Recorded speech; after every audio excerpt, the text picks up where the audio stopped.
যার হারাইছে সেই বুঝেছে হারানোর কি ব্যথা। কতদিন হয় পাখির মুখের শুনি না আর কথা।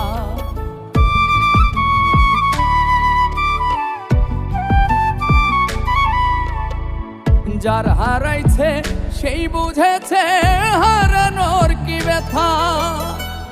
কতদিন হয় পাখির মুখের শুনি না আর কথা। পাখি সুখে বুঝি নাই রে, পাখি সুখে বুঝি নাই রে। তুলসীর জল স্নান করাইয়া রাখতাম মন পিঞ্জরে।